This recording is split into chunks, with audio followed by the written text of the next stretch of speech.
welcome to, well, I'm not entirely sure what to call this thing yet. I'm Nick Ingval, and for over 20 years, I've been working in the sneaker business, from building eSpace's first blog to complex sneakers to being employee number 9 at StockX, worked for Stadium Goods, Finish Line, consulted for brands all over the place within the industry. Through all of it, I keep meeting people who are building things that matter, that are doing cool shit, that is not just chasing the hype and actually creating things. And this show is about those conversations, the unplanned entrepreneurs, the people who saw a problem and couldn't not solve it, the ones who built companies out of basements or ideas that came from frustration or, the famous napkin stories, just refusing to accept that things had to work the way everyone said they did. Now, this show was previously called Outside the Box. It might still be called Outside the Box. I don't know. I'm actually kind of curious what you think the show should be called. I'm also building a brand called Pursuit of Something, which is a little bit more about chasing your dreams. And it's what I'm doing right now, trying to figure it out, trying to create my own lane, become a full-time creator in 2026.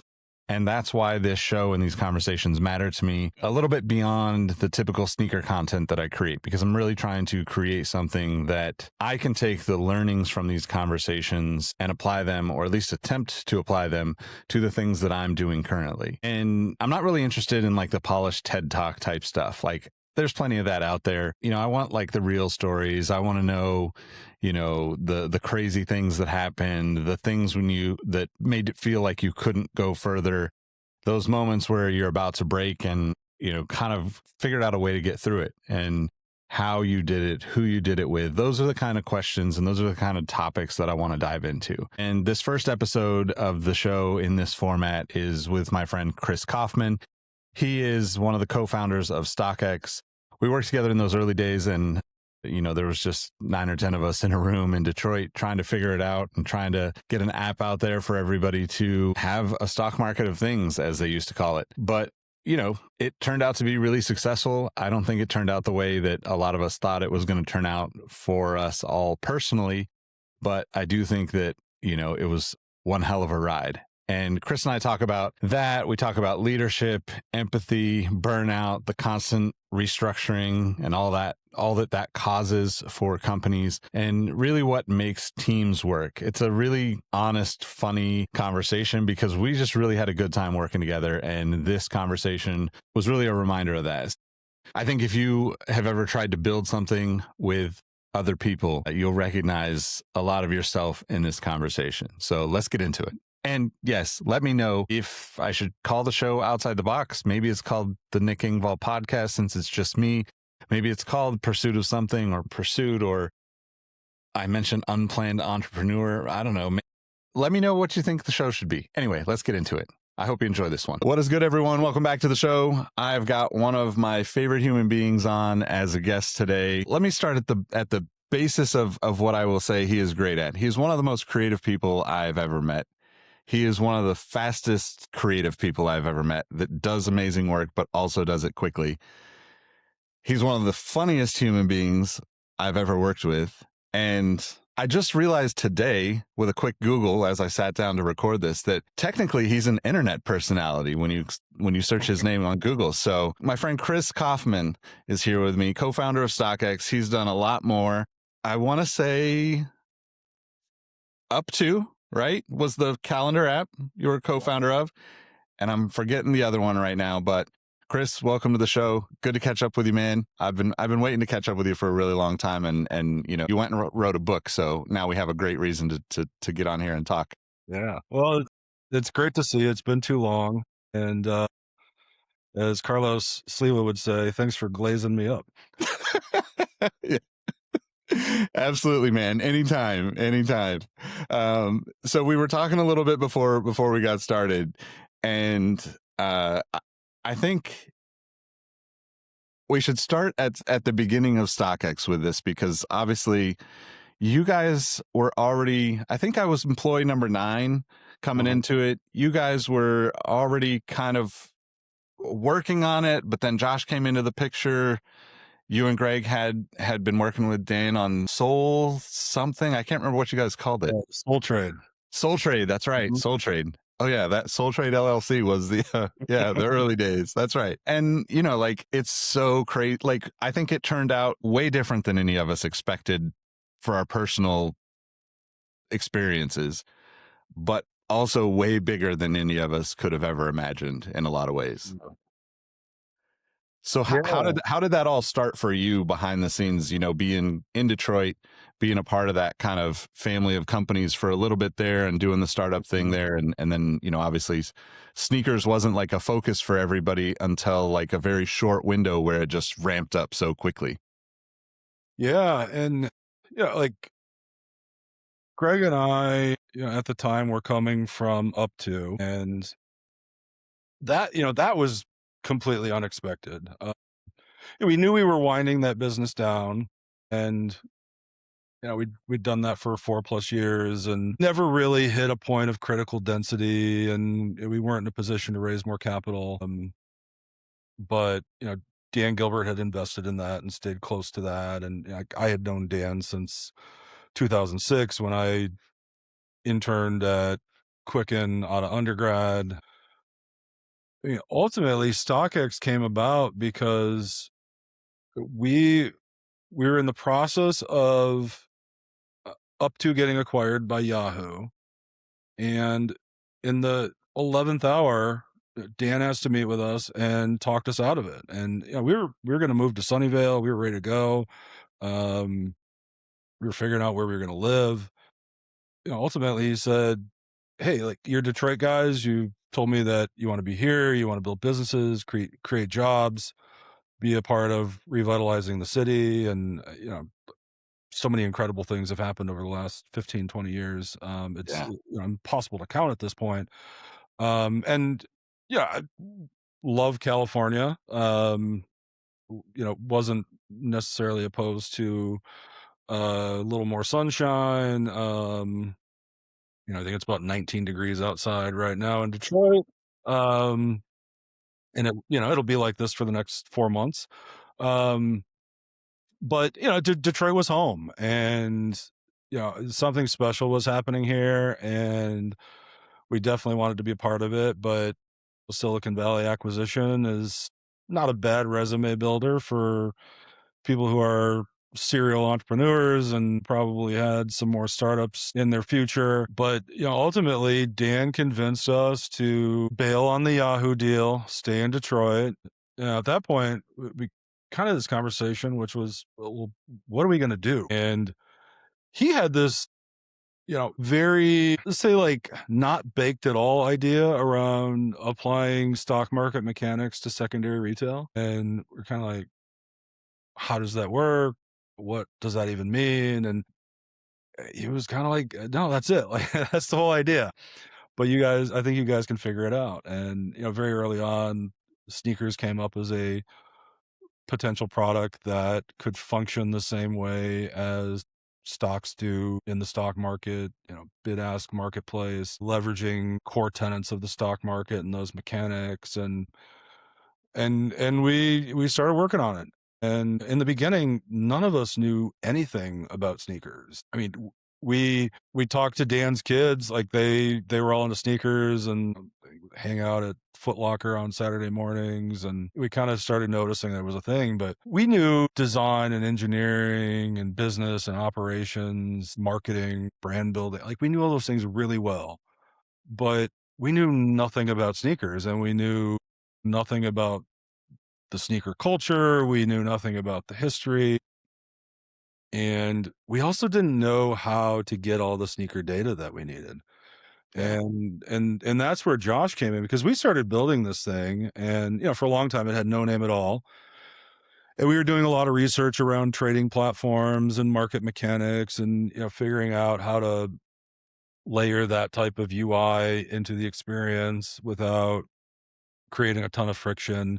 A much different audience than people who are spending their days on Ameritrade and E-Trade and Fidelity. In a lot of cases, like these are just kids who really wanted to get sneakers. But like we saw a solvable problem, and just kind of serendipitously crossed paths with Josh, who was a consultant at IBM at the time and had this side project called Campless, which was essentially the master guide for every sneaker on the planet and what its market value was and what it was trading at. Josh, also was a sneaker guy. Like he understood the culture. He collected sneakers. I think we all became sneaker collectors to a certain degree, over the last decade. But in the beginning, I think, like I did like yard work in sneakers. Yeah. I didn't know anything about like I didn't even know that like it was still a thing really like Yeah. that that adults were into.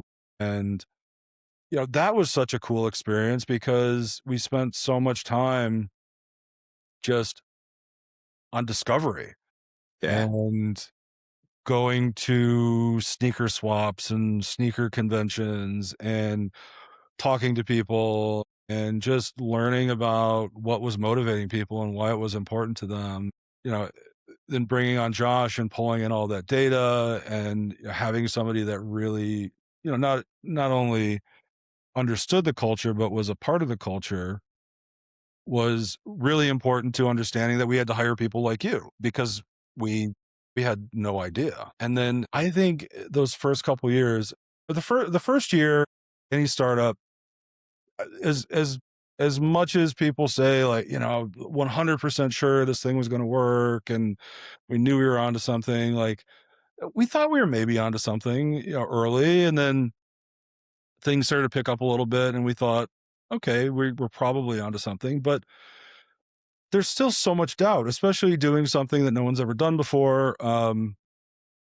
And it's really hard when every single person you talk to, you're like, we're going to apply stock market mechanics to a secondary retail market that sells sneakers. And I was like, what the hell are you talking about? Yeah. Yeah. Like most people are like, that's the dumbest idea ever. You guys are going to waste all this time and money. But I think, what it comes back to is any successful startup, you have to really understand the problem you're solving. And Yeah. I think even though the way we were kind of explaining it in the beginning was, maybe a little convoluted, maybe a little hard to understand, like we knew that at the core of what we were doing, there was a problem that needed to be solved, and there needed to be price transparency in the industry. There, needed to be a solve for combating counterfeit goods, which were flooding the market. And there needed to be a way to centralize things and democratize things. And things were so fragmented at the time. And there was so much stuff that was just like happening in Facebook groups and Instagram messages, and eBay was the Wild West. And there's really no way to quantify all of that data. And, I think about, what happened with trading cards when the internet came around. And you and I grew up at the same Yeah. time, and you collect baseball cards. And in 1990, any baseball card you had, you thought you were the only person in the world that had it, and you thought it was worth a shit ton of money. And it was because no one else in the neighborhood had it.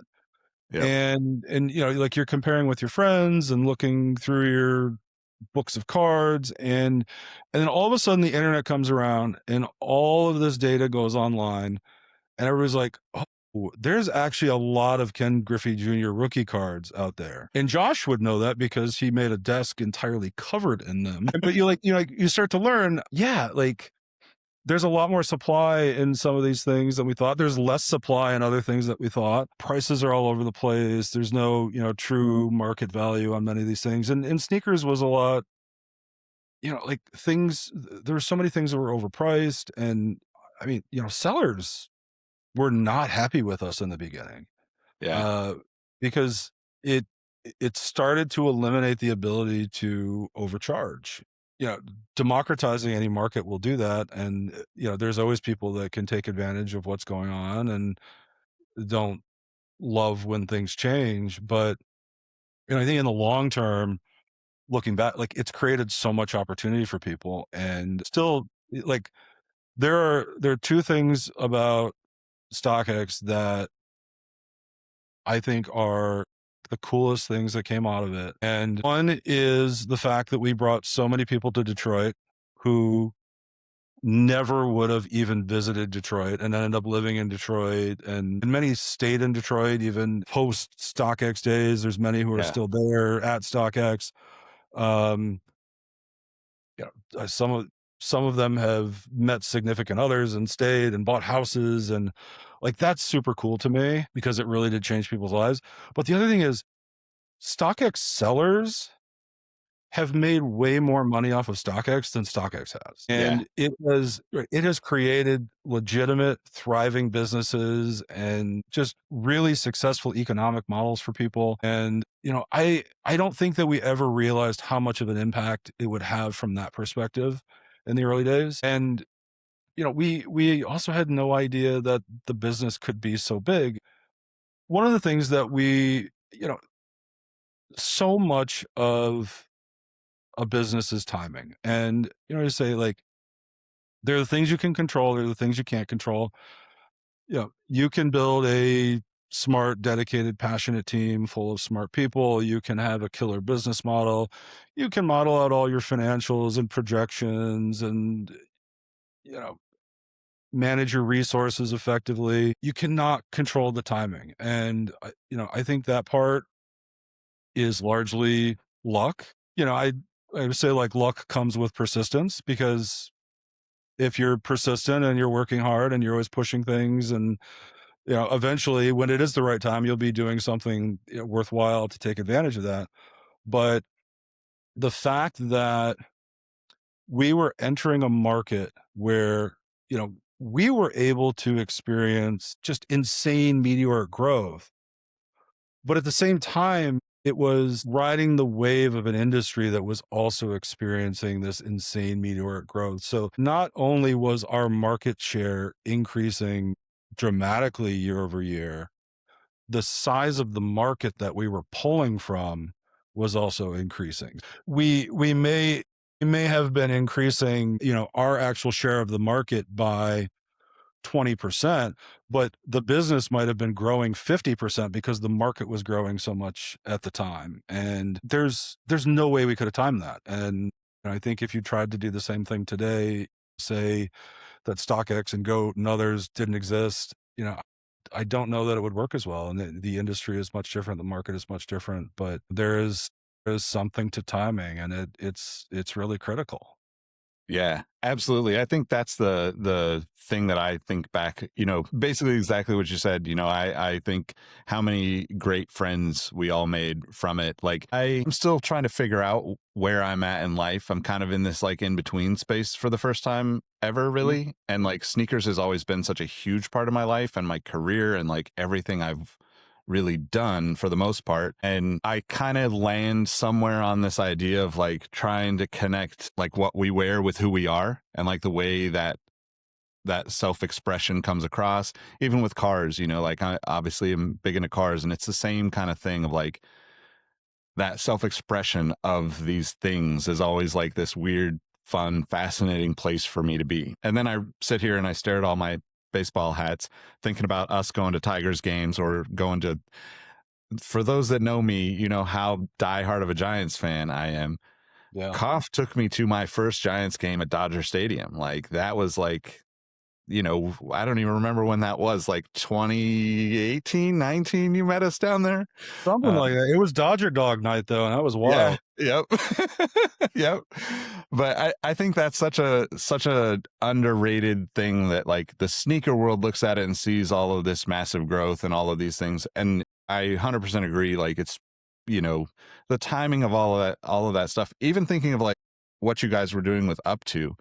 There are so many times when I think about UpTo, like I had nothing to do with it, but I knew, like coming in so early at StockX, you guys were still, it was still around. It still existed and for those that are not familiar, it was kind of like a calendar app that kind of connected all your calendars and like kept everything organized across different platforms, basically in a Mhm. nutshell, right?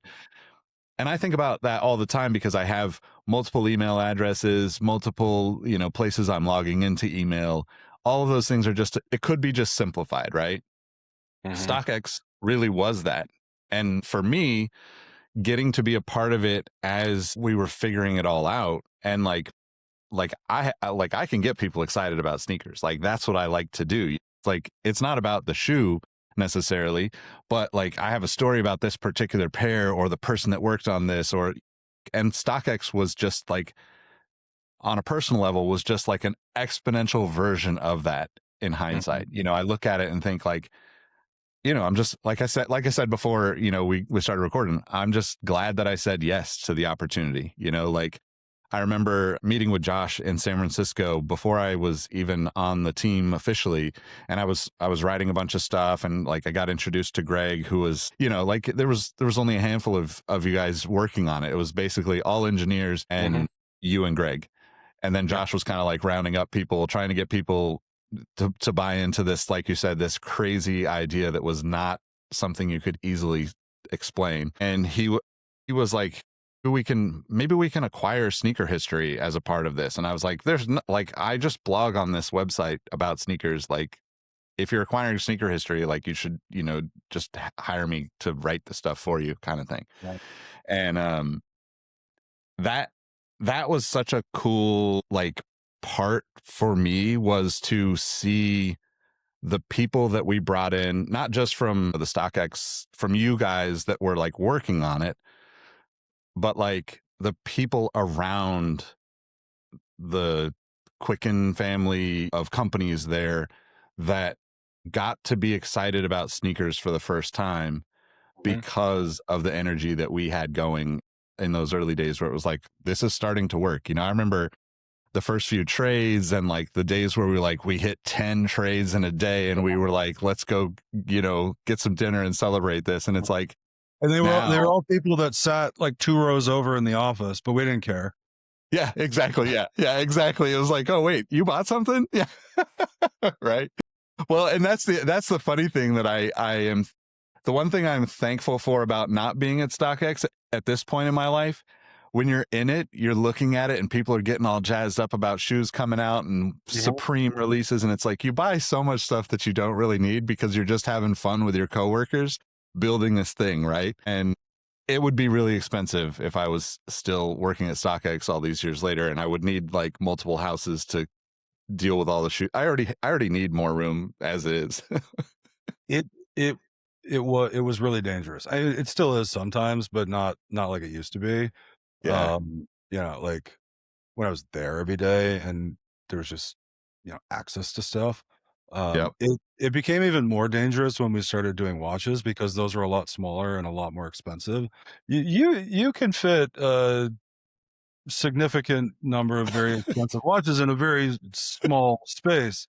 Compared, I mean, you could basically put $5 million worth of watches in a sneaker box if you really wanted to. But it was like there was something about like yes, so like bit of an occupational hazard from a paycheck perspective, but at the same time, I like a lot of us were doing it because we just wanted to be a part of it, Yeah. and Yep. we wanted to be a part of the culture, and we wanted to feel like we were a part of that club, and there was something really cool about that, Yep. and there still is, and I still, I would say like I appreciate sneakers because of the stories that people like you told about them and tell about them. And there's so much about the history and the culture and like the nostalgia that they tie back to that I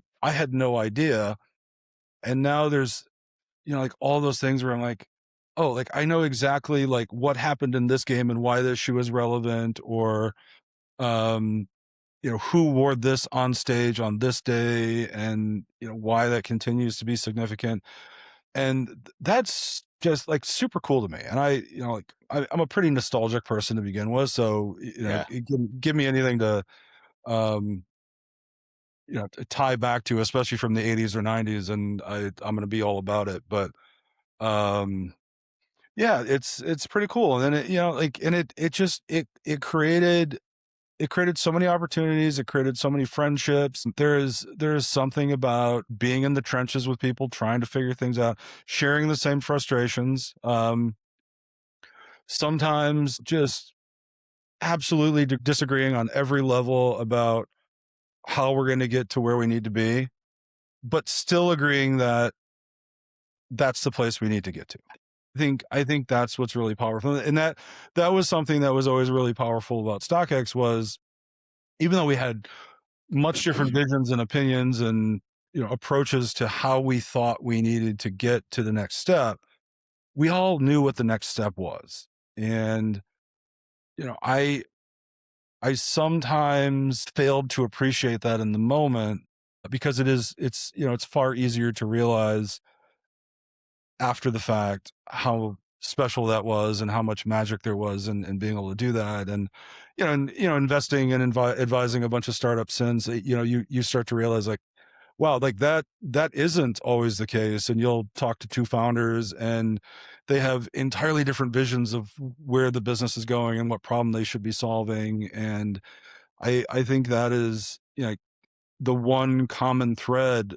If you're going to be successful, you absolutely should not have the same opinions on how you're going to get there, but you need to be aligned on what that end game is or what that next step is. And I think the beauty of having disagreements along the way is you have diversity of thought. You have tons of ideas that are brought to the table, and you're not participating in groupthink. You're challenging the status quo and you're challenging assumptions, and ultimately that is creativity and innovation. And it's a really beautiful thing when it happens, and stars align, and things turn out the way they did. Yeah.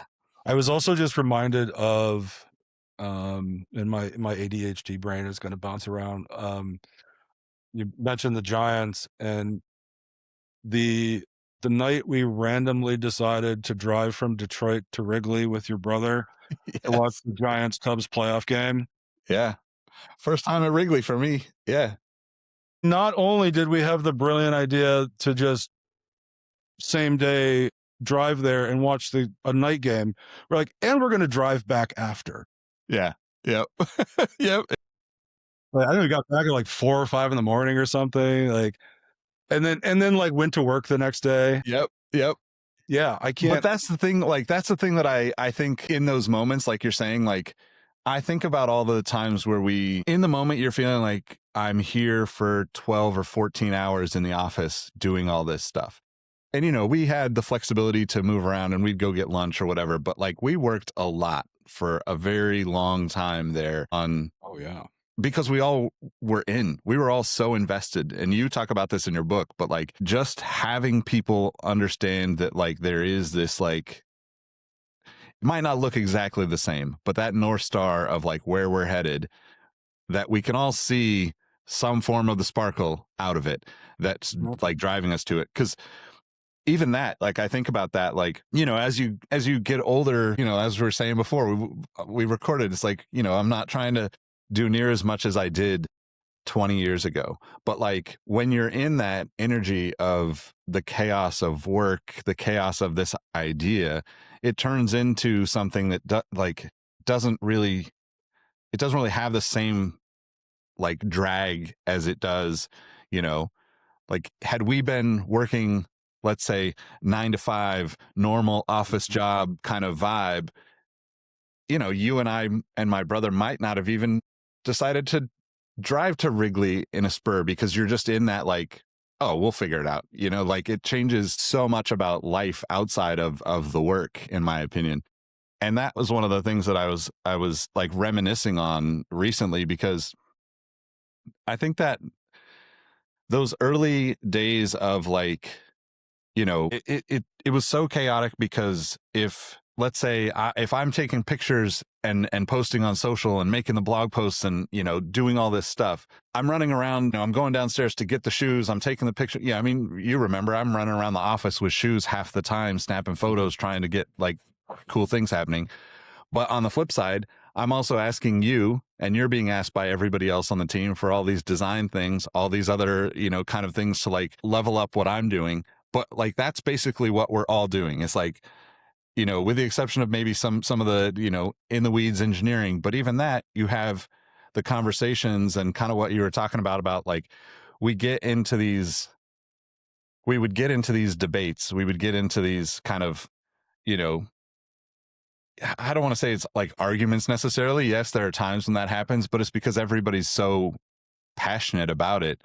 But that's also like in hindsight, it's like that's how it became what it became, right? Like we all were in those rooms, meetings, like I joked about, the size of fonts in the app and all those things, but like we literally would have an hour long debate over little things like that. And Mhm. ultimately it worked. And I wonder, maybe in your experience with some of the people you've worked with since then, if that's like a formula for people or if it was just like the perfect storm of all of us caring enough about it to make it all work. I think it's the right people caring about the right things. And yeah, I think ultimately we all had enough respect for each other to stay in our lanes when it came to the work that we were doing, and knowing what everyone was good at, but also feeling comfortable challenging each other on things that we disagreed with or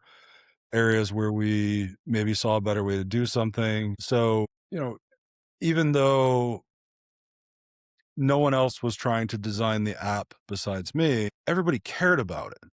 And, you know, I I think sometimes, especially creatives can find themselves in a position where it can be really annoying when there's a lot of hands in the pot and a lot of people have an opinion.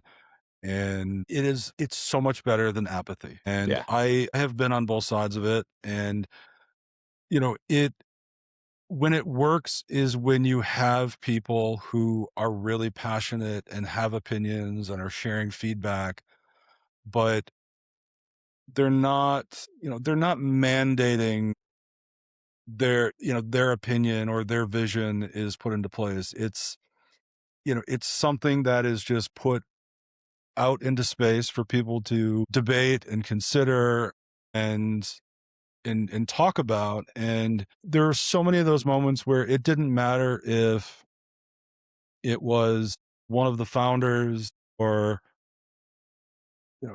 somebody that we had just hired or an intern that was there day one. The opinion mattered, and we considered it. And I also think of the times where we would put up like hundreds of printouts on the walls, and we were in a shared office space, like five of us were StockX at the time, and there were like 200 other people on the floor that had nothing to do with StockX. And you would get like the maintenance staff would walk by and they would look at a logo concept or a layout for the app, and you could tell that there's like staring at it and being curious. And like it was so much fun to hop up and be like, hey, but like what do you think about it?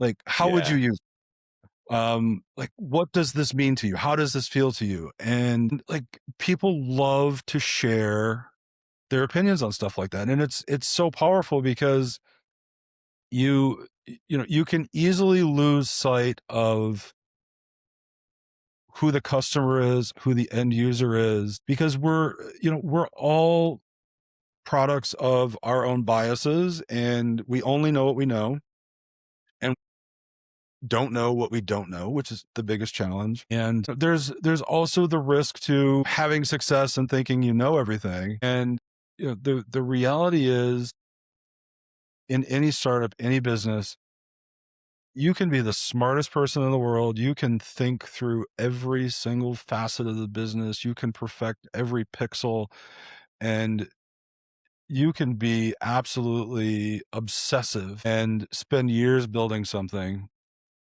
and believe it's absolutely perfect. And the second you get other human beings' hands on it, you realize there's 1,000 things that you messed up, or there's, all of these things that you never anticipated using it that way. People are clicking in the wrong spots. They're, like Yep. looking at the wrong things or scrolling to the wrong, and then you just realize like I'm not the target audience. I'm Yeah. not the customer, right? Like it is my job to understand the customer and meet the customer where they are and not be the customer. And that can be really tough because, one, you have to be able to listen and pay attention.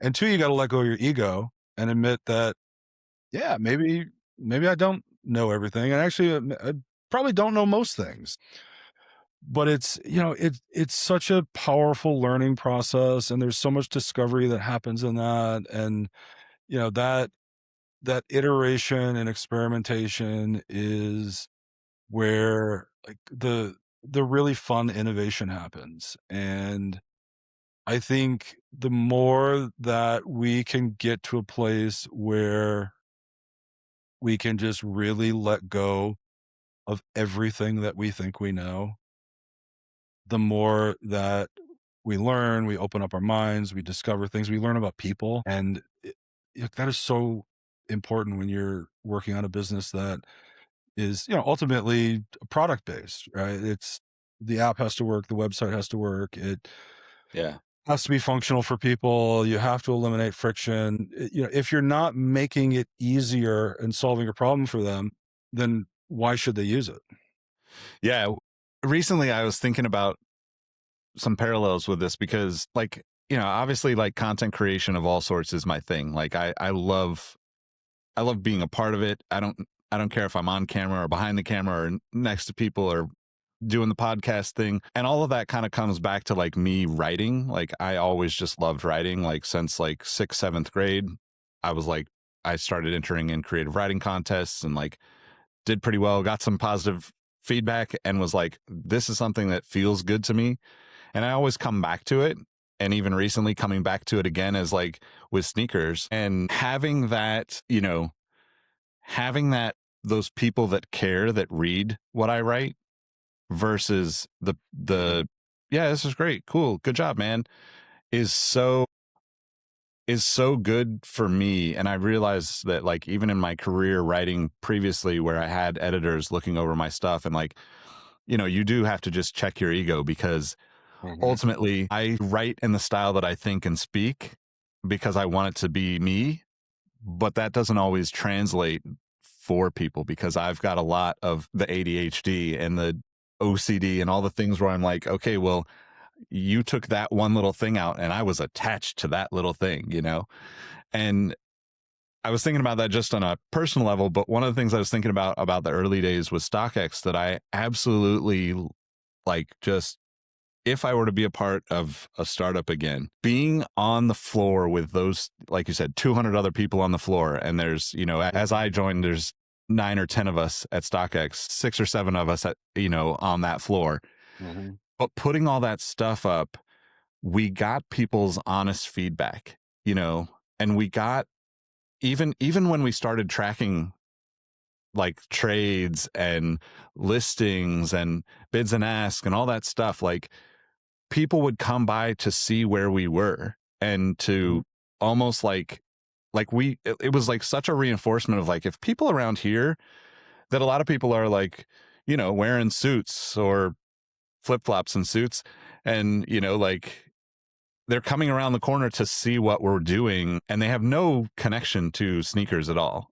And that was such a cool thing to have that like that engagement from everybody because it really like validated so much of what we were doing and the excitement of it. And obviously, when you're part of a bigger group of companies and people and all that, you want to see people succeed.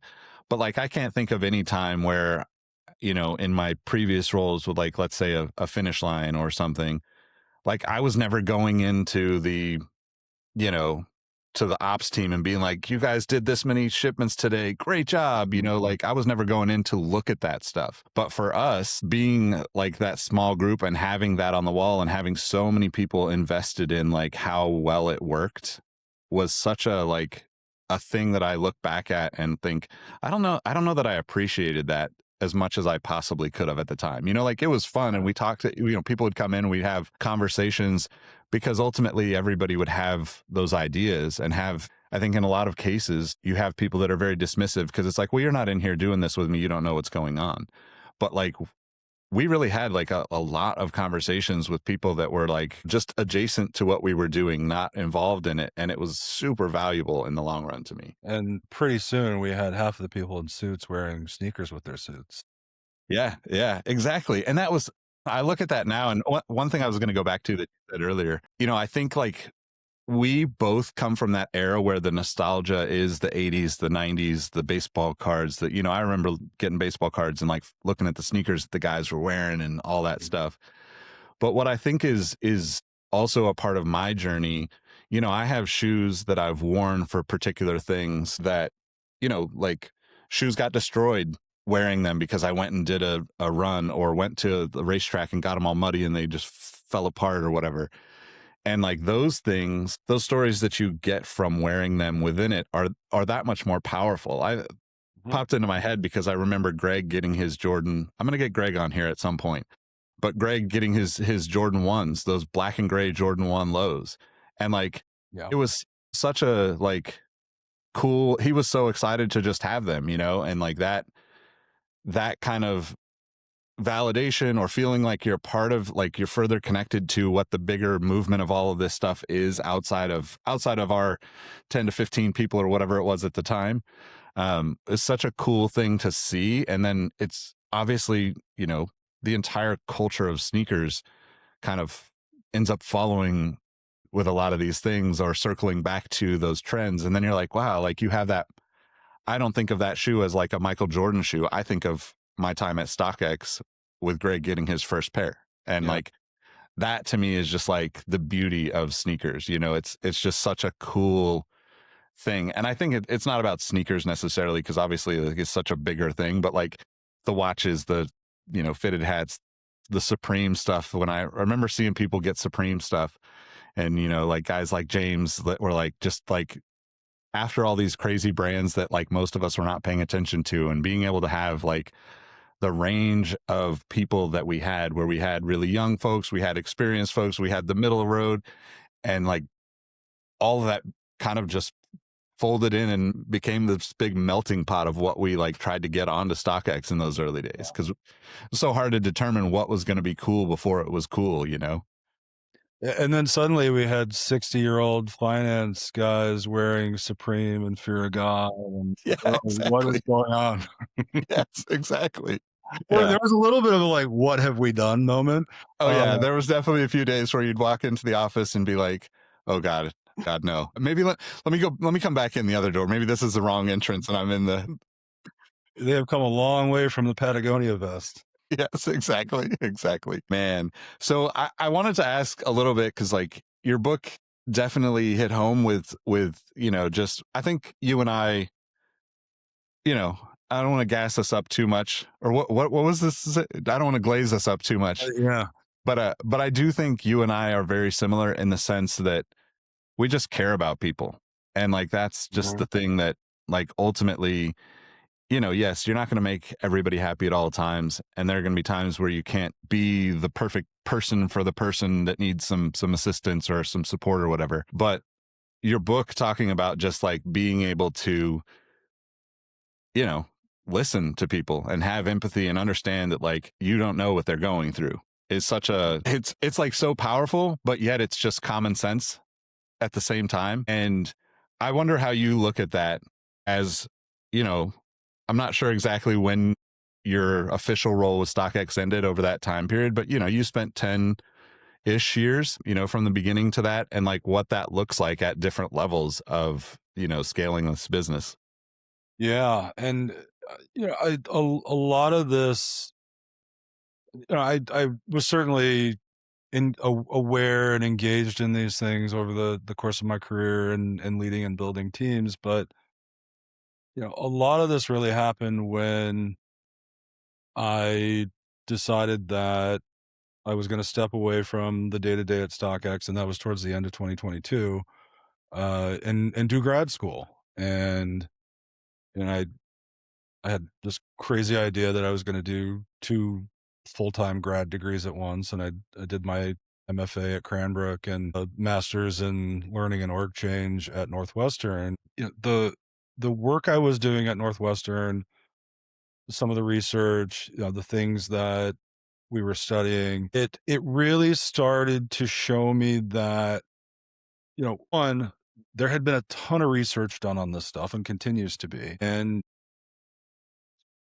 I think the powerful thing is it's it's really easy to go in a room and say, "Hey, like you should treat people well, right?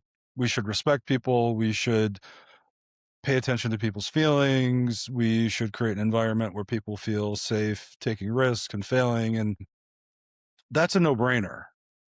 But it can be a really tough business case to sell when you're saying, just do it because you should. And, some Yeah. of us, of course, we're going to do it because we should, because it's what it means to be a decent human being, in my opinion. But it also doesn't mean that if people aren't doing it, that they're bad human beings. And, we're all a culmination of our experiences. And some of us come from backgrounds where empathy and a growth mindset was just a part of being raised, and others did not experience that at all and just don't have the tools in their toolbox to be able to operate that way.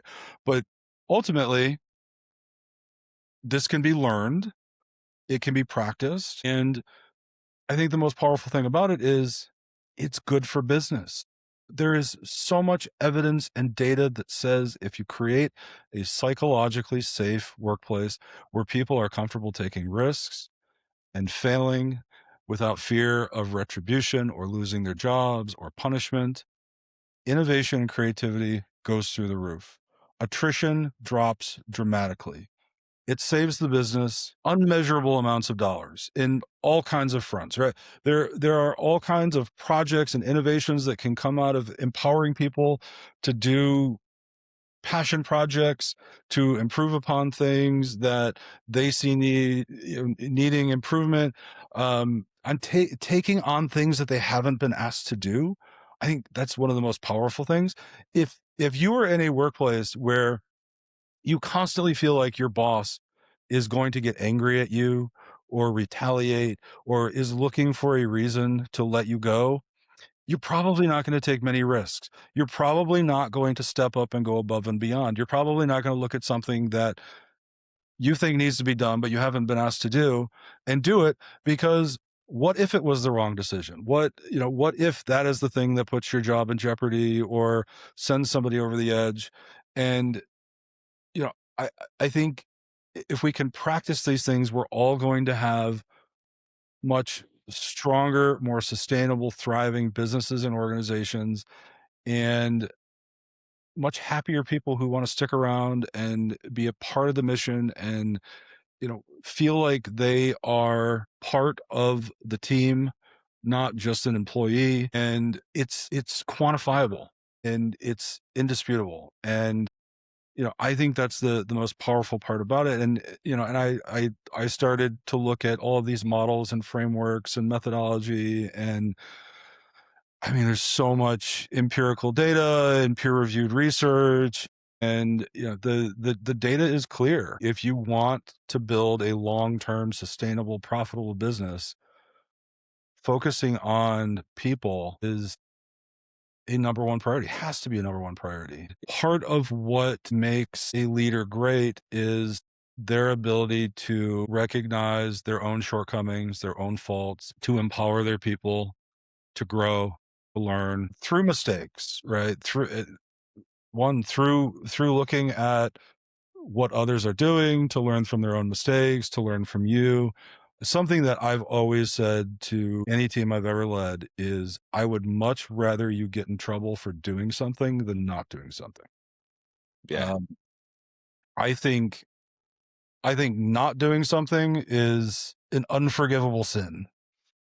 I think, like, if you saw something that you're like, gosh, like that could be better, even if you mess it up, right? Like, we're not brain surgeons. Nothing can go that wrong. But when things go right, it's things go really, really right. And things can be just absolute pure magic, and these wonderful things can happen.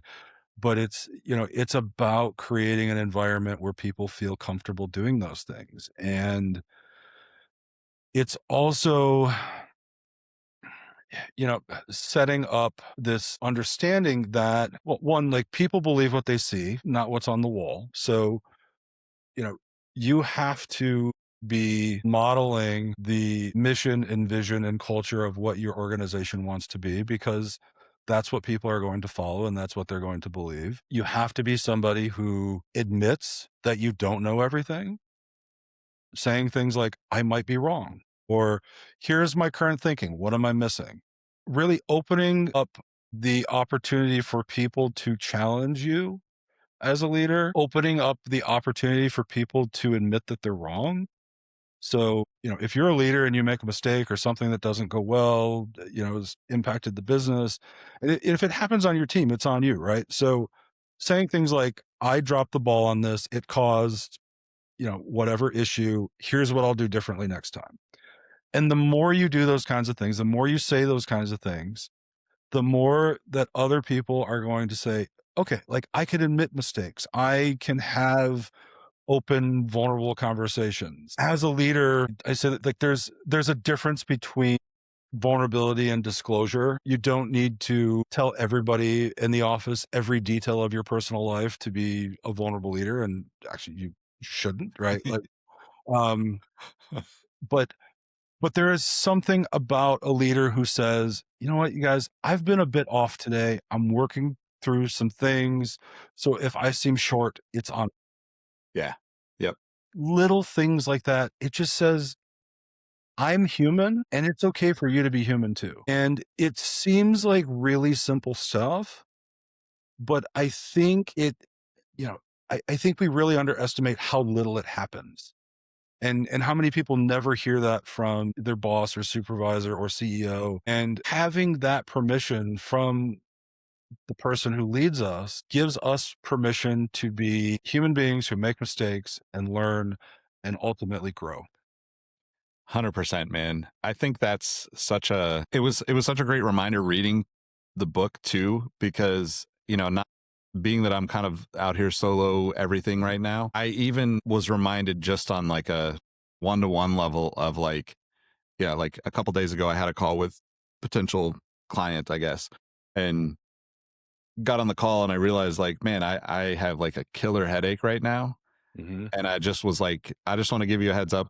If I seem off or disinterested in any way, I have a pretty good headache going on. And I think that like just drops the guard in a sense where it's like, well, like if you're talking, I get excited about everybody's stuff because I want to support everybody. But even in that conversation, I just felt like it, kind of coming from fresh off of reading your book in that moment, even it was like, I'd rather just be upfront about this from on a personal level, even outside of the leadership conversation, right? And it makes Mhm. it that much easier to have a decent conversation and get further along and like understand each other. And I think too, like one of the other things I've been thinking about as we were leading up to, chatting today, like I legitimately do think you were and are one of the funniest people and funnest people to be around in a work environment. And I think Thank that is a part of what is like the next step from that empathy, right? And you. like people aren't always going to be empathetic and kind of understanding about everyone's things that are going on. But it's almost like that core belief allows you to have all the fun and the pranks and the jokes and the laughter that ultimately make the work not feel like work, like I don't think of, I think of like, there are definitely times where we like had to deal with a last minute decision change or, Sure. trying for some opportunity, you know, wow, I just remembered the Kanye weekend sprint. I don't know. We'll get, I might, I yeah. was on vacation for about 30 minutes. Yeah, exactly. My dad was in town for Dream Cruise. Yeah, Yeah. Woodward Dream Cruise, and it was Yeah. like, "You're gonna go to Dream So Cruise by yourself, Dad. I got to go back into I the drove, office." yeah, I drove about 5 hours to a cabin in northern Michigan and just started to unpack my stuff and had to get back in the car and drive back to Detroit. So, I but completely forgot about that until just now. I, Like again, like in that moment, yes, I think we were all frustrated, but the Sure. potential, and like it lasted a couple of days, and then it was like, all right, we're back to this, like, this kind of, I don't want to say low energy, but like just fun, just like Mhm, enjoyable, like we all were going to show up and figure it out kind of attitude.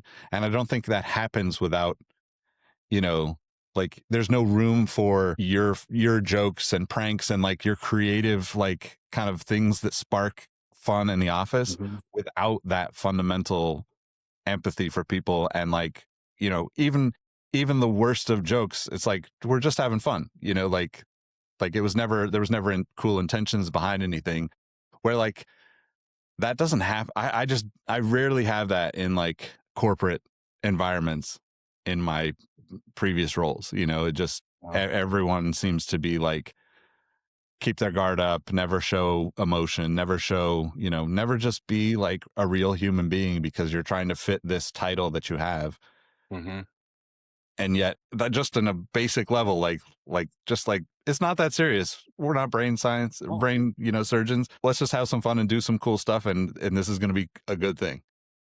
yeah, and I think those, like, moments of levity and fun and playfulness, part of it is it can be a coping mechanism, right? Like, Yeah.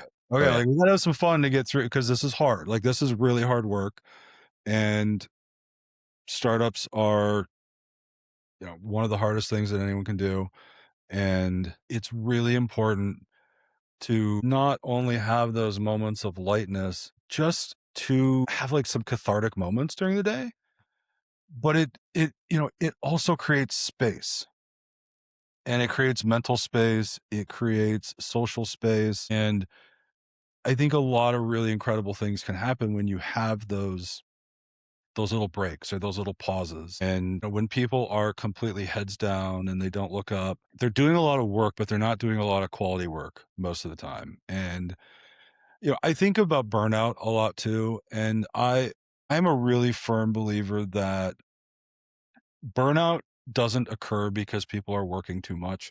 I think burnout occurs because people are working too much on the wrong things with the wrong people. Mhm. And you are a creative person, I'm a creative person. We both know what it's like to be really passionate about something and just working on it for like 20 hours straight and not even thinking about eating or sleeping, and you got to like force yourself to go to the bathroom because you're so like excited about working on it. And when you get through that, you don't feel burnt out at all. You feel Yeah. energized and excited, and you want to do it again.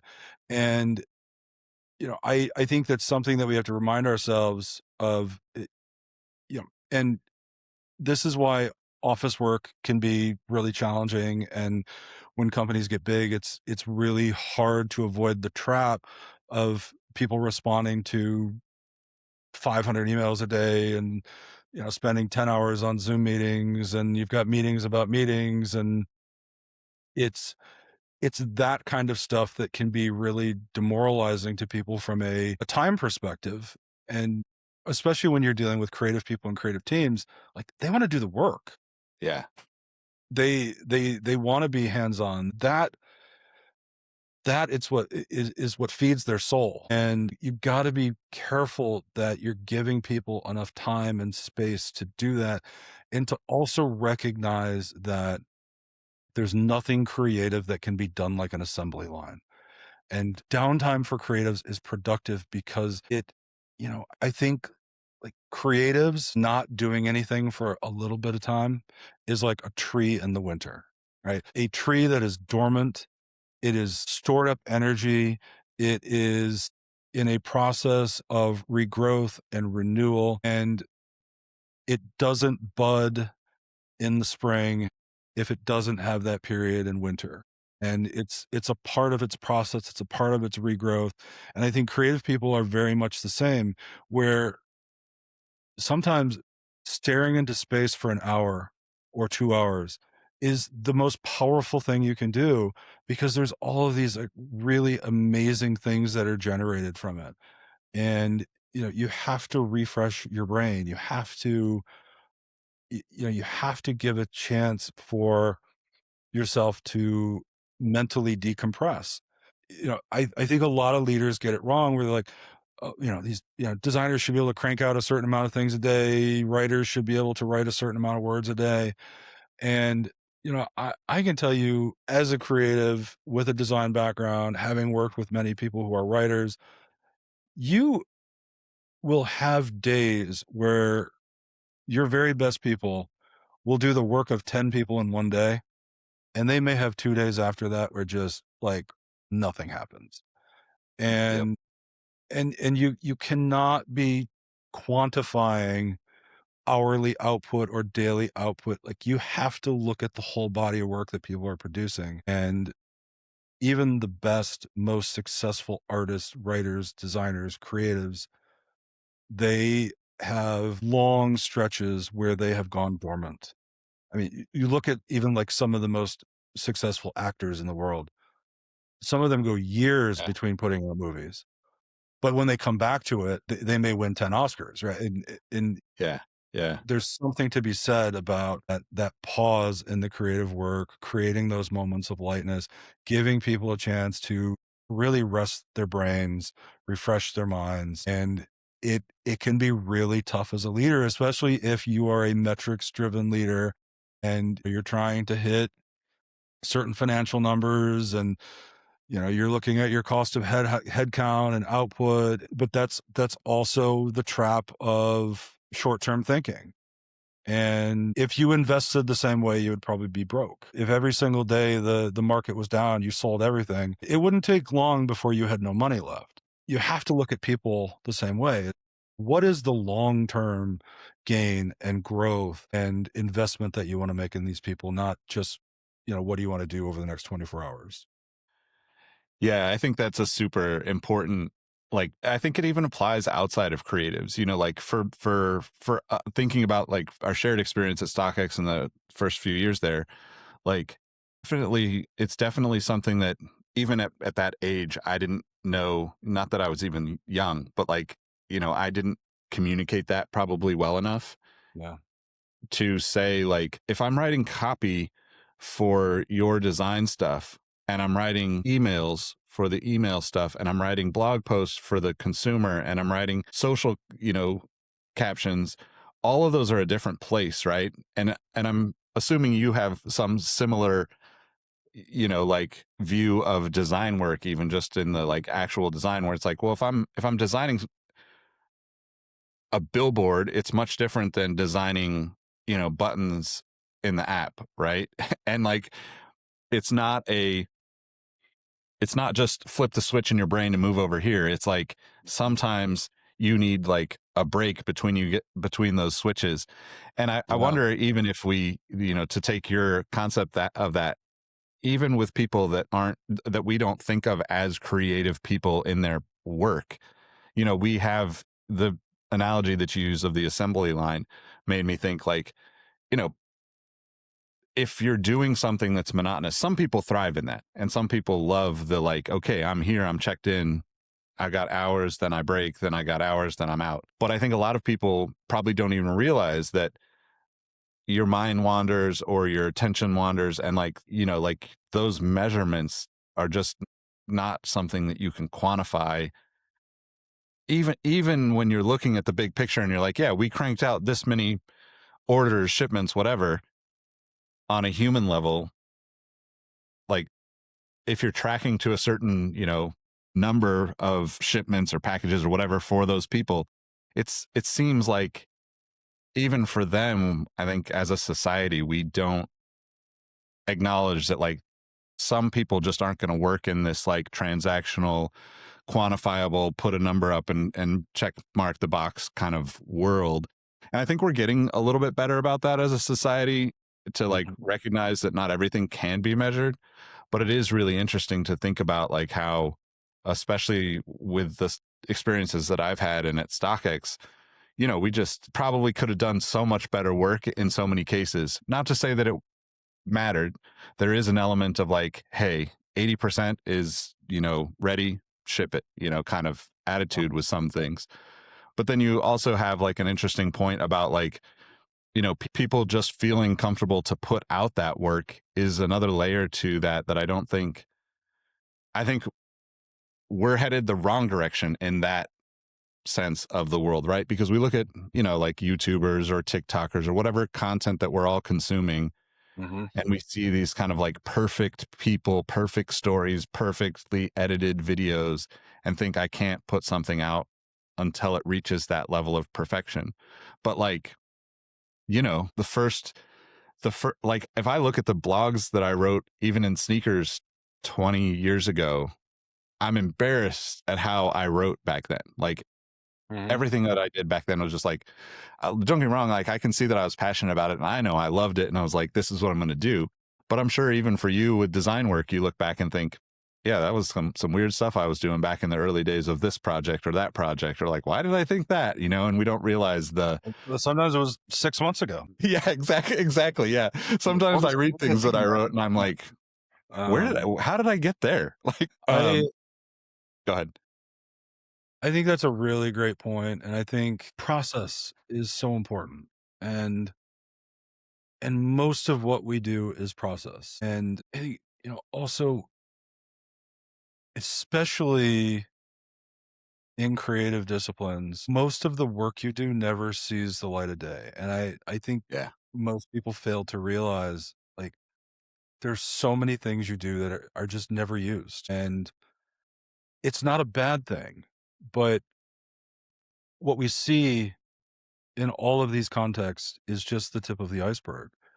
And we don't see the hundreds of sketches and iterations and drafts that are never used. And the thing is, you would never get to that tip of the iceberg that you see without doing all of that work below the surface. And I was thinking about something else you said about people working on an assembly line, and I was thinking like how powerful it could be if for a period every week, an assembly line shut down, and everybody who works on the assembly line just gets to share ideas about things that would make their job better, the process more effective, right? Because we've been doing this for 50 years, we continue to do this the way we're doing it. And there are people that are sitting there all day and are like, if we would just change this one little thing, this one little motion, move the bin to the right side instead of the left side, it would Yeah. save how many hours? Think about things like, do we change the process when there's right-handed versus left-handed workers? So many things that rarely get considered because corporate loves blanket policies. Yeah. And, it's so hard to break through those sometimes, but it's, it's those kinds of things that make the biggest differences because like those incremental gains really do add up over time. And, I also think when you look at the history of most of the innovations and inventions in the world, like how many of those were an accident? Like so many. Like Yeah. Yeah. so many things exist because something went wrong and then something amazing came out of it. But you also have to be looking for those moments, right? Like and I think this comes back to the creative process where like, yes, we design a lot of things, we draw a lot of things, we write a lot of things, we go through a lot of iteration, we essentially throw away a lot of that work. But if we do that without looking at the things that may have been working in there and the things that we actually could use and the things that, might be effective or and I there's so many processes where you go through all these iterations and then you look at the first thing you did and you're like, it's basically where I started. And it's really important to realize and to accept that that's okay. And like iterating does not mean getting 180 degrees away from where you started. It means refining the best idea, whatever that is. And usually that's, within a few degrees of, what that starting point was, assuming that, you're working from a well-informed perspective and you've done your research and you know your customer and audience. And but yeah, I mean, and that is the difference between good and great, right? The difference between good and great isn't this massive chasm. It's a little detail, right? I Yeah. mean, good people create good work. Good people who iterate create great work. Yeah, 100% agree. I'm reminded as I just watched Ford versus Ferrari like within the Mhm. last couple of weeks again for the, I don't know, thousandth time or something. But there's the scene in that where Henry Ford II comes into the plant and basically shuts it down and says, "What does that sound?" And it's the sound of Ford Mhm. losing money or something like that along those lines. I'm probably butchering it.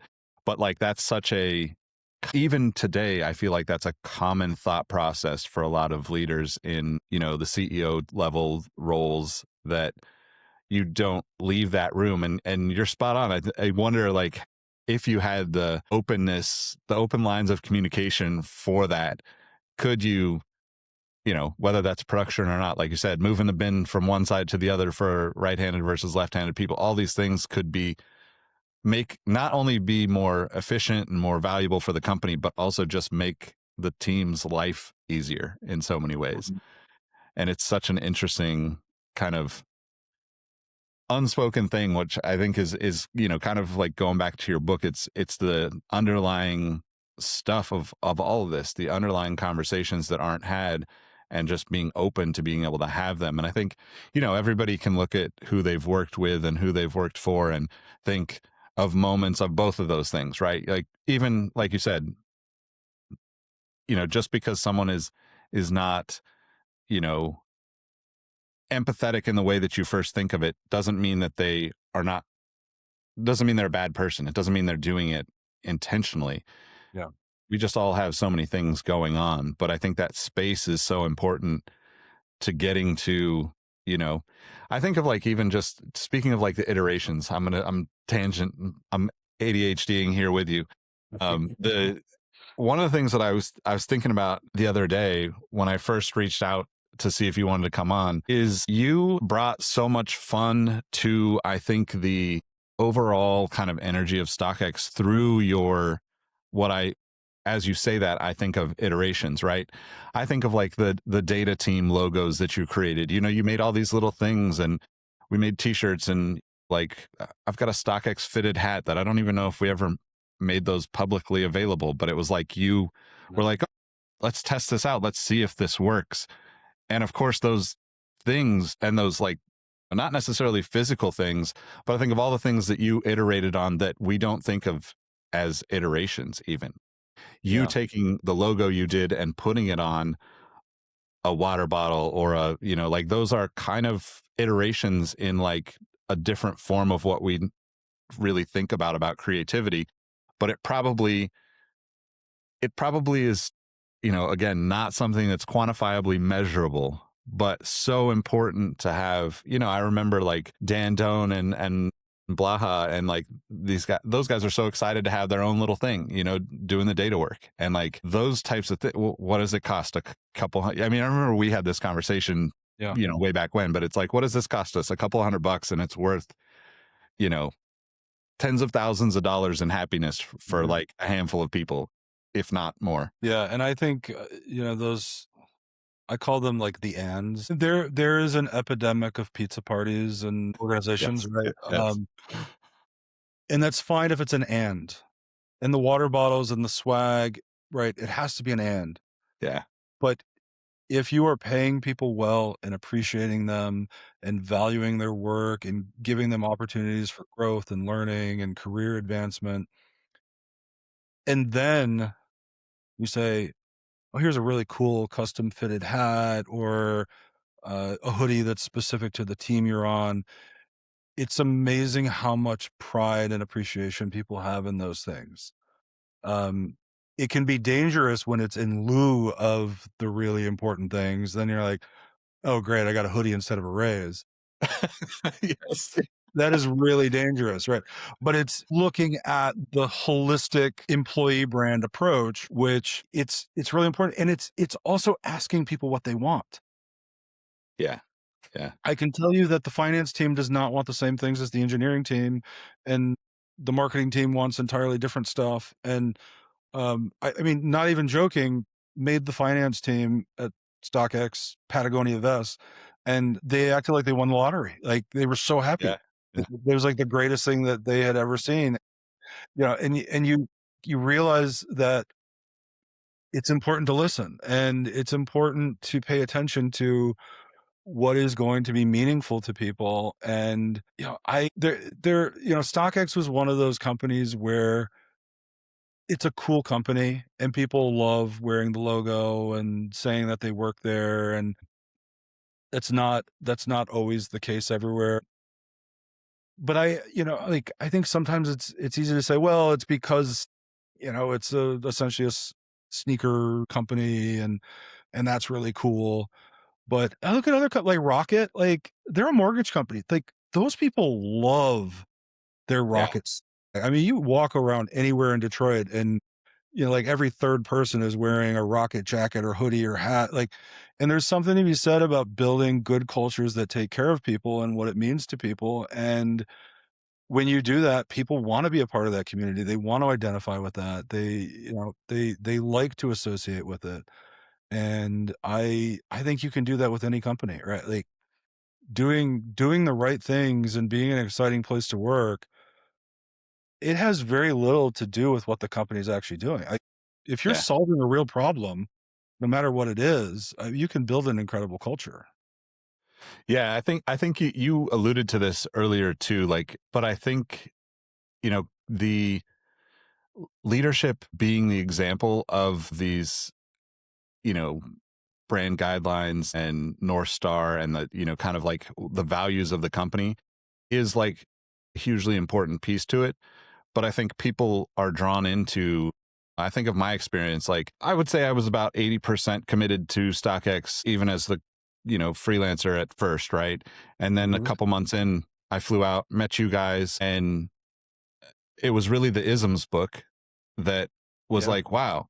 And I think we might have even talked about this because it's just fundamentals of like where we see everything working, right? It's like, even if only 10% of the people that work within the Rocket family or that work at StockX, even if only 10 or 20% of the people buy into this core value belief system that we all share, that's a pretty amazing start to something incredible. Mhm. And then, all of the other pieces that come together. And then once you have the leadership in place and the people that exemplify all of these things, and you're starting to see the examples, you're starting to see people believe it. You, like you said before, getting people to buy into it is the key, right? Like, if the people believe in the mission and there is a problem being solved and there's a purpose, then it's our human nature to just like go for it. We want to see, I think inherently we all want to see the world become a better place based on something we were either a part of or did or contributed to.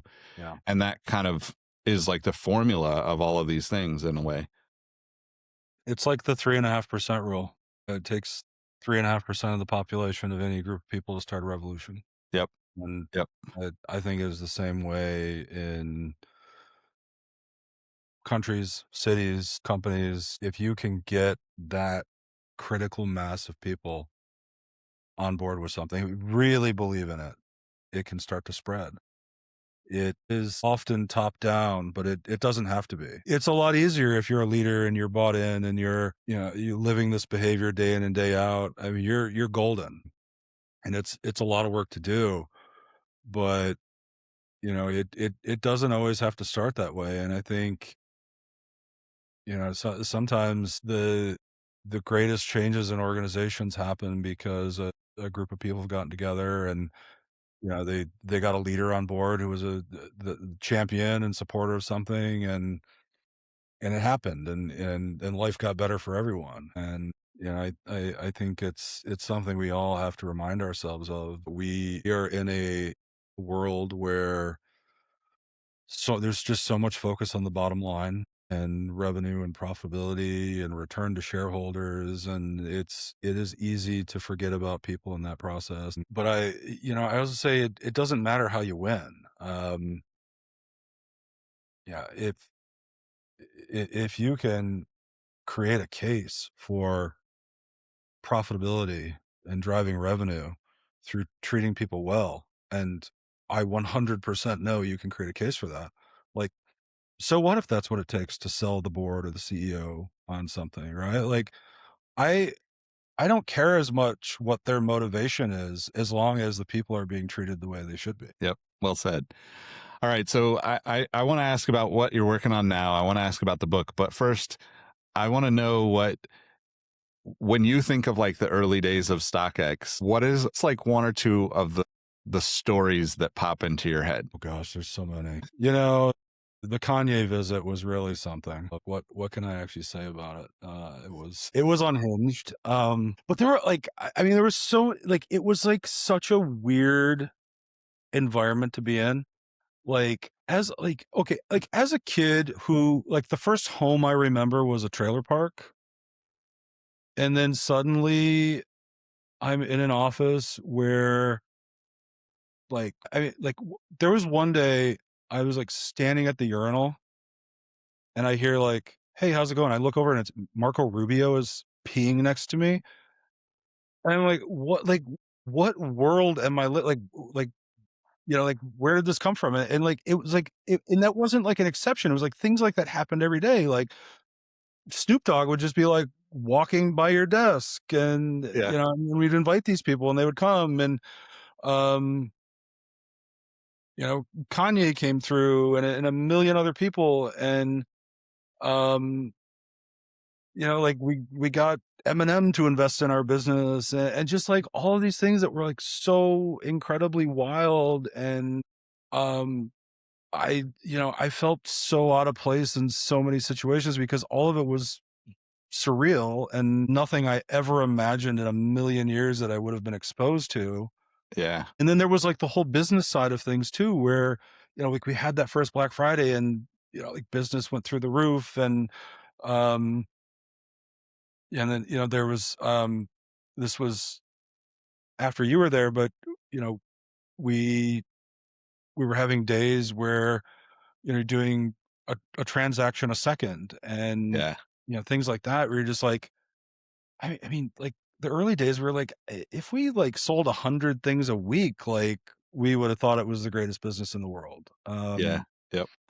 And just like so many surprises, like so many unexpected moments, like so many weird moments all the time.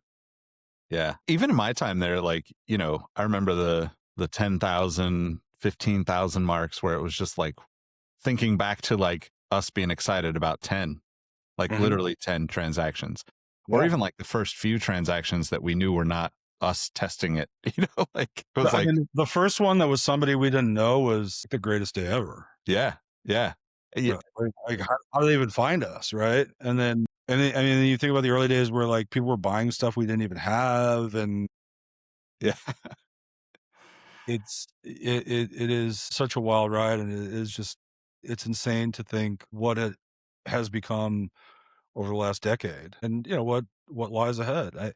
I mean, like, having the StockX logo on the Pistons jersey, like, amazing. Yeah, you go back to, like, 1989 and ask me as an 8-year-old who was just, drawing on construction paper if someday I'm gonna work on a logo that's gonna be on the jersey of my favorite basketball team and all these players that I idolize, and I'd be like, what are you talking about?" absolutely. And never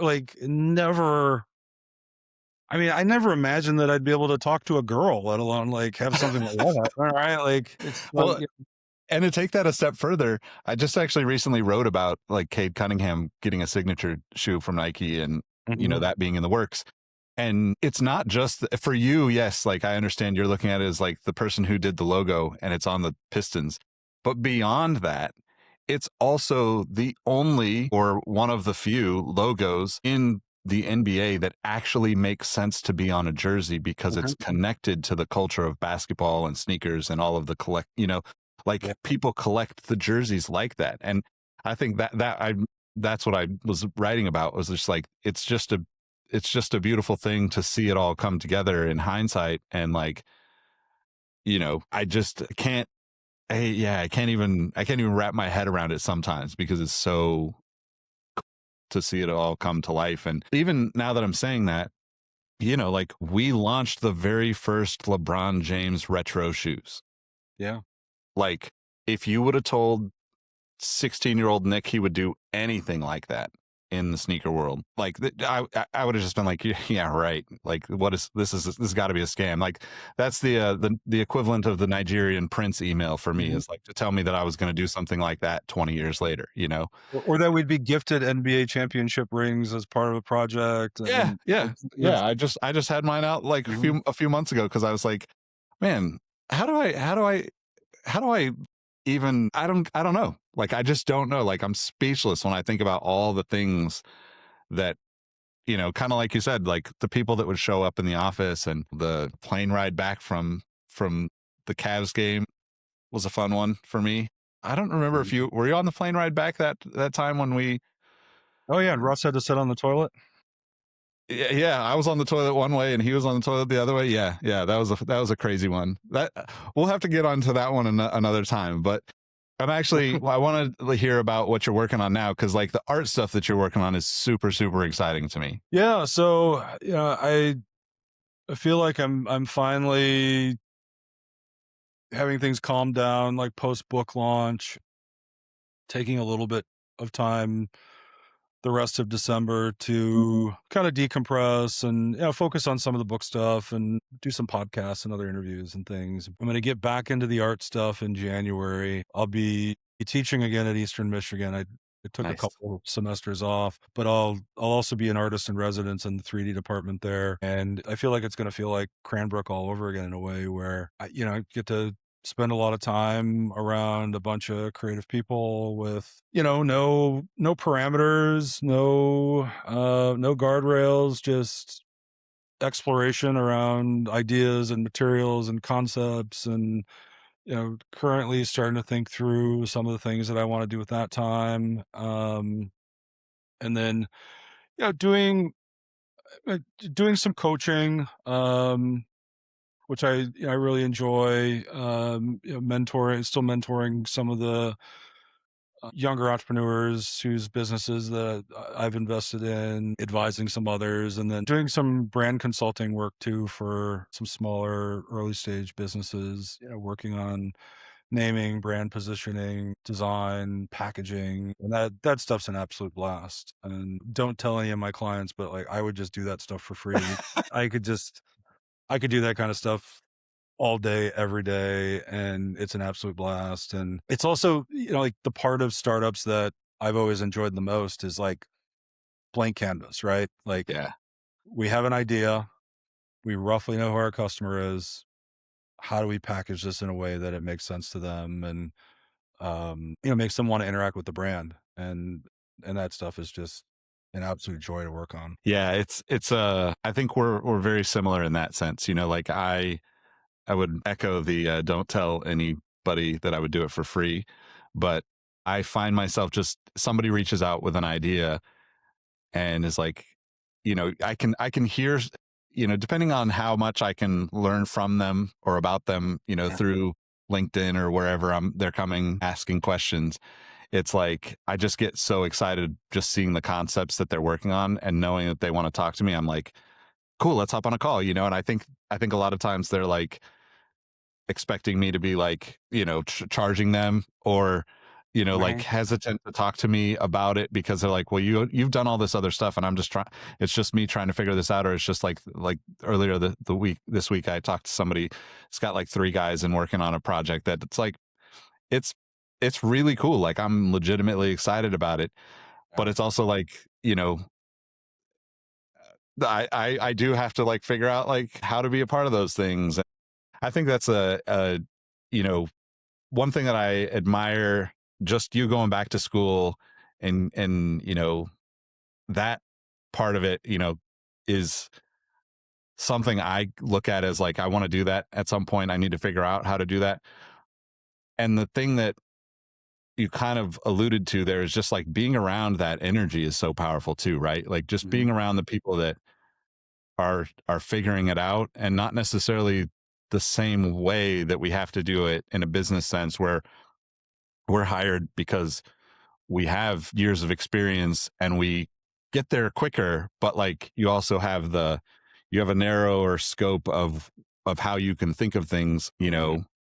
the businesses progress. And Yeah. it's kind of an interesting, catch 22 for us all in the creative world. But Yeah, and it's so powerful to put yourself in an environment where there's just endless people who are smarter than you in countless different ways, and, I mean, there is no better way to learn and grow and share, and the amount of collaboration that happens, I mean, in an educational environment, the stakes are much different than in a corporate environment, and there's just way more room to fail, yeah. and you're not gonna cost a business millions of dollars. You might get an A minus instead of an A, and I like to say, like, the reality, like, grad school is, like, if you're smart enough to get in, show up and do the work, and you're fine.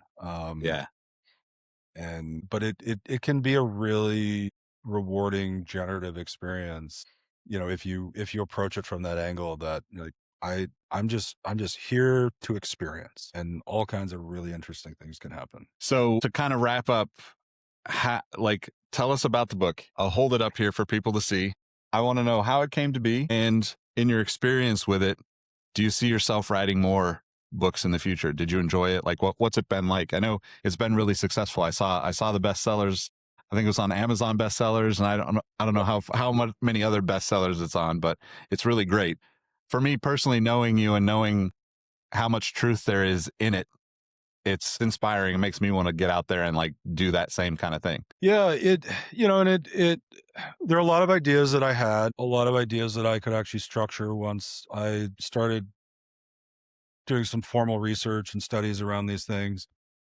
But, you know, I was originally approached to write something about essentially building creative teams and running creative teams, and that would be interesting. But then I was really thinking about the things that go into making a good team, which makes a good creative team or any other team. And I said, I think this can be a lot bigger, and I think that could do something in a way that it fuses research and empirical data with anecdotal examples and evidence, and hopefully ties it together in a way that is digestible for a wide audience. And I the way I tried to write it was basically writing it for myself at different points in my career and thinking about, when I started out 25 years ago, what was my mindset? What did that look like? What are the things that I should have known then, when I first started leading a team? And everybody starts leading a team with it's one person, right? Like, you get one person, and then it grows from there. And then, thinking about, um, you know, being a founder of a multi-billion dollar global company with thousands of people and what that looks like. And I wanted there to be takeaways for people at every stage of their leadership journey. And, I wanted it to be something that felt conversational and, not preachy. And, I also wanted to present it from an angle and through a lens of don't know everything. And I'm still learning, I'm still growing, continuing to build on the things that I know and hopefully get that across in the chapters of the book. You did a great job with that, especially in thinking like the kind of the different levels that people are on in their journeys.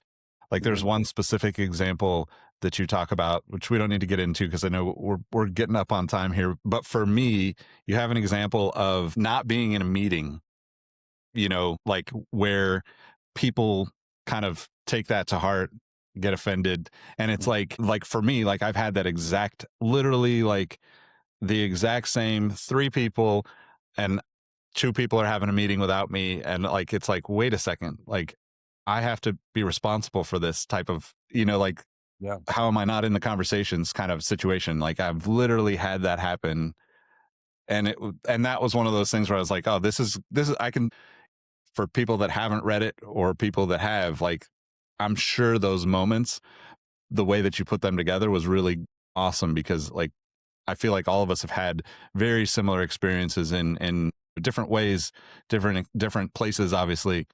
But it was very, very relatable, and like I'm sure people can say, "Oh, that's exactly where I come into this journey," kind of. in their mind.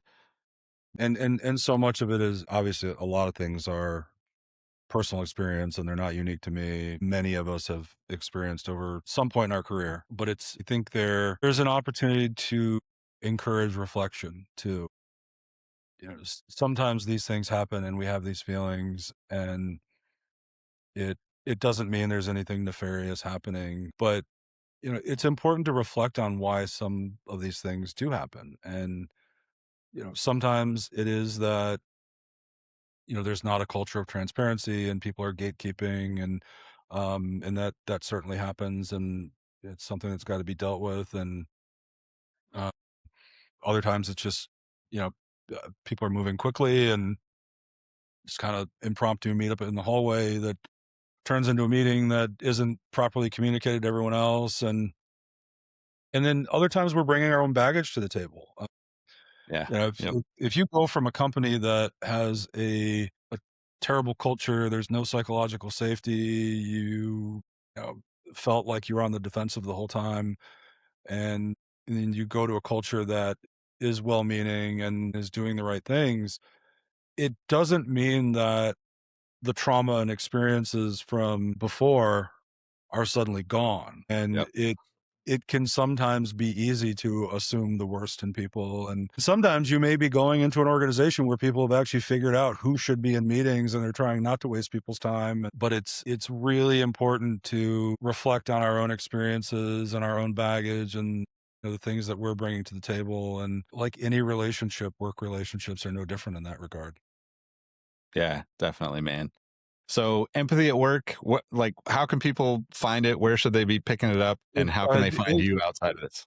Yeah, anywhere you can buy books. It's on Amazon, Barnes and Noble, Walmart, a bunch of other booksellers. My website is christopherkaufman.com. A lot of information there about the book and coaching and consulting and other things. You can always find me on LinkedIn and Instagram and all those other places too. And if you search for me, Awesome. apparently I'm what did you say? I'm an internet Internet person. personality. Yeah. Which Yeah. okay. I don't know how that comes to be, but I mean, They you could have are went with author, entrepreneur, right. Right. designer. Yeah. No, like instead I'm like a Kardashian or something. Like, they could not have gotten that more wrong. I mean, you're a personality and you're on the internet, I guess. At the very basic level, I guess there's some truth to it, right? But yeah, My I idea saw of that. body wash, my idea of body wash is shampoo. Like like it's already soapy up here. You just may as well do the whole thing and be efficient. Yeah, I mean, there's nothing internet personality about me, but it's funny, so I'll take it. Well, I do have to say, you know, one of the things I admire most about you, and I know I've been doing some glazing, but that's just because we haven't caught up in a long time. But you are always down to have some fun with things. Like I saw your Thanksgiving post. Like I love that about you so much. I aspire to be more open to my costumes in the future because of you, because I always have been a hesitant person about that. Like I feel like I have a baseball hat on and a hoodie and some sneakers, and that's my uniform. And even for holidays, like that's my uniform. But I do really appreciate how much you let loose and have fun with things. And I know the book is very important and very business oriented, but I think part of what I love about working with you and getting to know you over the years is that you have both of those pieces of your internet personality that people definitely get to see a little bit of when they're following and get to know you. So Well, everyone should be a clown in a Thanksgiving parade at least once in their lifetime. That's the advice exactly. that I'm going to leave with today. All right. Well, thank you all for listening, watching, wherever you're taking this in. There'll be links to Chris's book in the description below. Make sure you give him a follow, connect with him. Definitely one of my favorite human beings. I appreciate you coming on and chatting with me and catching up. And we definitely got to do this more often. Yeah. Subscribe to the show, and we'll catch everybody in the next one. Peace. Thanks, Nick.